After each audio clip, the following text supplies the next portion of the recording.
Shopping.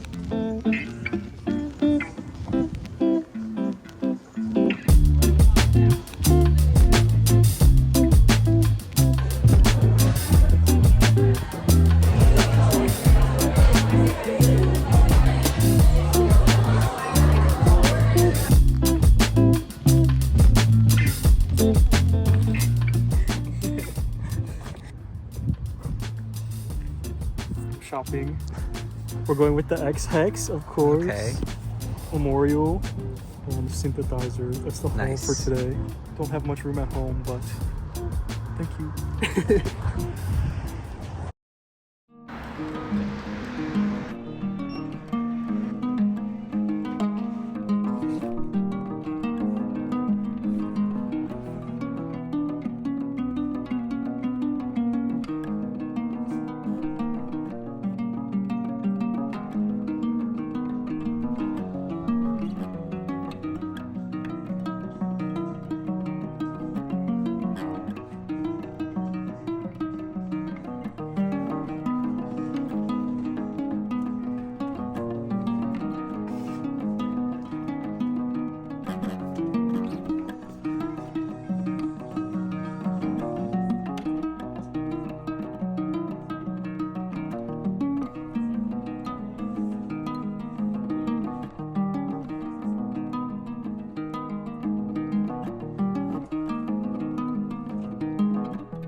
Alright, hello everyone. Just wanted to quickly show you guys a little book haul. So after hanging out with Chris, I found this really cute, cool bookshop in LA. I think it's like a little hidden gem because it's kind of rare to find such a vast, good collection of like new and used books in general. But I got Boys in the Valley, my first John Steinbeck, East of Eden, and Trust by Hernan Diaz. This has been on my TBR for quite a while now. If you guys are in the LA Pasadena area, check out Books Alley. Highly recommend.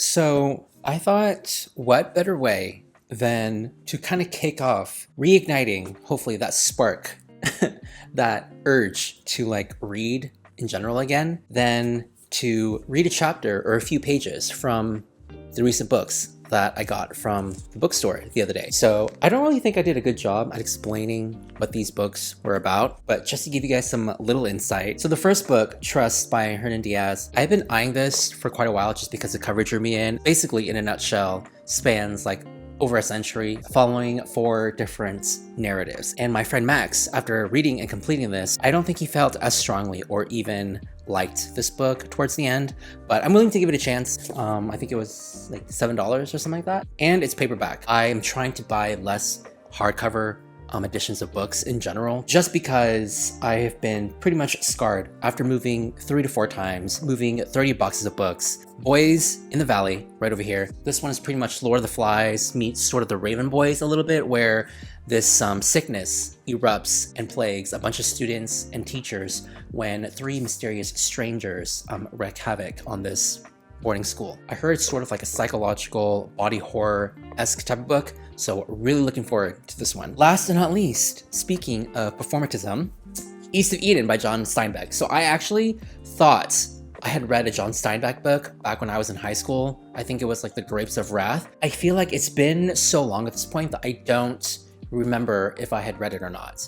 But either way, I'm excited to get into this because the whole reason why I wanted to pick this one up was because I went camping like a few weeks ago, and my friend actually had a copy of this book just laying around, and I was like, I've never heard of this book before. I've heard of the author. The first page that I read just instantly hooked me. The way this author describes just nostalgia and memory, it just left a really lingering, echoing impression on me in general that I was just like, oh God, I love it. I think it's so sexy when a book does that. I found this exact used copy at the bookstore and I was like, you're coming home with me, you're coming home. So there it is, hoping that reading a few pages from each of these will be rewarding in the long run. because while I do plan on reading these books in general, it's just a matter of when.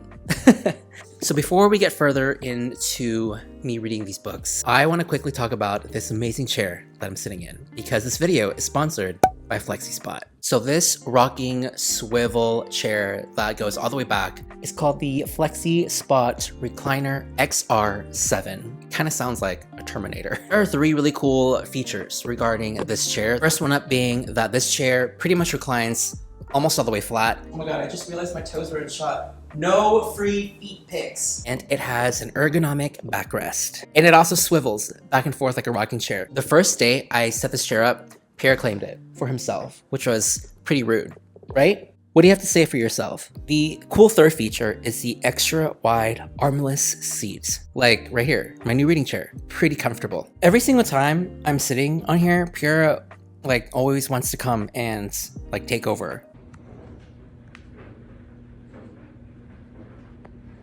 But we're gonna have to share today, okay? I've had this chair for almost a week now. You can see like the blank wall behind me. I literally feel like I'm in a movie theater. You know, one of those seats that recline all the way like in Dolby or IMAX? Well, here I have it right in the comfort of my own home. I mean, honestly, this chair, game changing. Imagine if they had chairs like these in movie theaters. I feel like it would be such a huge incentive for like movie theaters, moviegoers in general. FlexiSpot, you know, I'm here advocating for this chair, but also you might want to explore other cool options out there. Just saying. Pierre is pretty much in love with the rocking of this chair. Look at him. This guy right here never pays rent, never does anything, just gets to sleep and eats whenever he wants all day.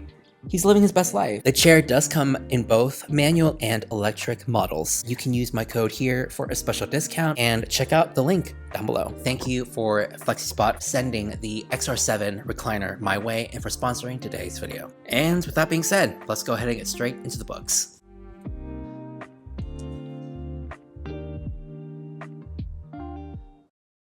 So before we get any further, I wanted to offer some quick updates and some new revelations that I have come across. This one isn't grabbing my attention as much as I want it to. Plot, I guess, for this, it's very strange. It's actually a book within a book. And I think we are reading for a good, maybe 15% of the book. You're reading about this book. Not even about, you're actually reading the book. So it's a book within a book. And it's a concept that I generally really like, but in this case, oh my god, I could care less. It's this book called Bonds that has taken over New York by storm. I mean, there are people in here, I think, that make this whole book their entire personality, which I can relate and understand with. However, the caveat with this one is that there are multiple versions and different iterations of this said book. So I'm guessing later on people are making this book their personality, but it's not the same true version that everyone has read. I don't know, I'm making assumptions at this point. It does span over a century, so unsure. I think there are like 3 main parts. Like the first part is the actual book. I think we're reading like a good portion segment of it. The second and the third portion, I have no idea, but I'm assuming they follow like actual characters who have read the book. So we shall see. Unsure how I feel about this. It's not grabbing me as much as I thought it would, but I'm still keen and interested in seeing where it'll lead me. So there is Trust. For East of Eden by John Steinbeck. I think this book would be so fun to read if I was just a teeny tiny bit high. Not high enough to where I wouldn't be able to understand or just not being able to read, just enough where my mind is expanded a little bit and I can just ruminate. His writing is so interesting and so whimsical in a very mundane, slow-moving way. The way he describes nature and a lot of like the landscaping and stuff, it's giving so much history. He truly understands that specific part of nature, the way it forms and shapes lands and trees and leaves and the air and the water. If I was reading this while I was camping, just a tiny bit high, oof, I feel like it would hit so hard. You can tell though, it's a book where I would really have to sit down and just let it wash over me and just really immerse myself in the story, because it's a pretty heavy book, but not heavy in terms of like content. It's just, I don't know, whatever I'm feeling, I'm like, ooh, okay, I really need to feel with this book because it is so descriptive. He describes so much and nothing really happens. He goes on and on and on, just describing a certain thing, a certain place, which I don't mind because I feel like it's kind of like an art form, you know? How long can you truly describe something in a certain way where I'm so invested and interested? I honestly don't even know what this book is about aside from the little snippet that I read. So, very interested to see where this will take me. Anyways, last and not least, we have Boys in the Valley. I think it was very interesting, and I got a couple points in this book wrong. It is not a school, it is not an academy, it is actually an orphanage where all this is happening. An orphanage for these kids. I just barely grazed like the first chapter, but so far from what I have read, there's a lot of meat on the bones, but I'm very, very curious to see how it all unfolds and tastes, so.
Spin around.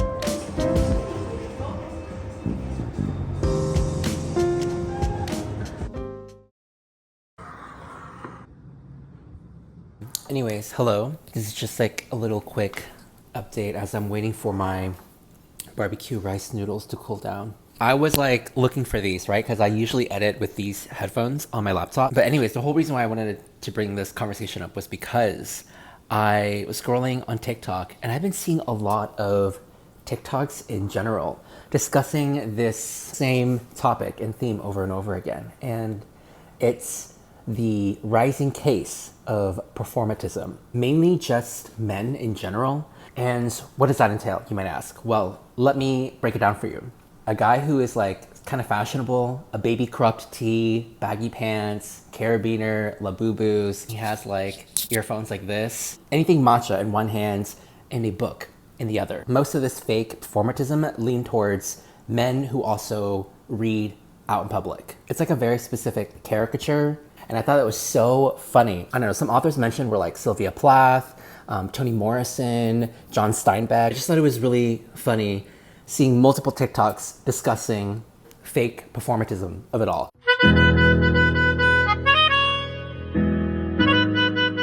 If I wanted to share my 2 cents, I think it's a lot more nuanced than that. I mean, obviously, there is some type of performing here, but if you're getting these men, specifically straight men, into reading Sylvia Plath or Toni Morrison, here's the thing, maybe I'm kind of contributing to this whole fake performatism because I have not read from any of these authors before. However, you guys already know me as a reader, right? And I maybe fall into a few of these categories, like if I'm out in public. I mean, obviously, if you're dressing the way you do, living your best life, reading Sylvia Plath, hey, more power to you. You are truly living your best life. And yeah, people may say what they want to say. And yeah, in some cases it might be performative, but I mean, I can think of less harmful ways in that regard. So I think it's cooled down now. So I shall eat my lunch.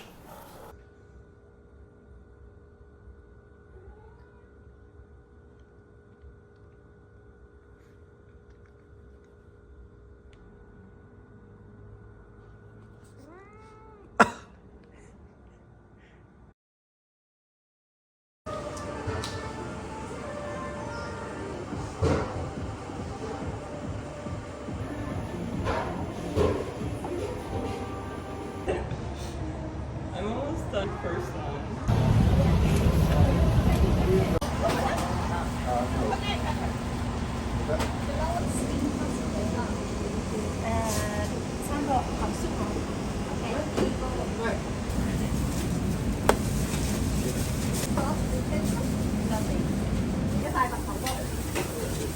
You too. Thank you.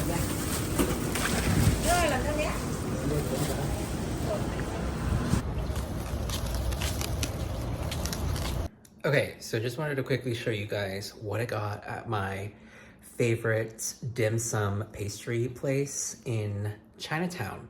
First up, we have my fave. They're so good. It's like a sweet, savory. There's like barbecue pork inside, and it's like a soft, doughy, sometimes a little crispy if it's like super fresh. This is the egg snow barbecue pork bun. This is like sweet pork sticky rice, turnip cake, which I've never had before, so I'm gonna try it. This also, they've always run out, so I've managed to get 5 pieces. This is the half moon dumpling. This is how I found their place because I looked up rice noodle, and I love anything with rice and noodles. It's actually so bomb. You just add some soy sauce, some chili, perfection. Pineapple buns, which I love, and a little hot dog bun. So overall, that's a spread. If you're ever in LA, Chinatown, recommend Long's Family Pastry.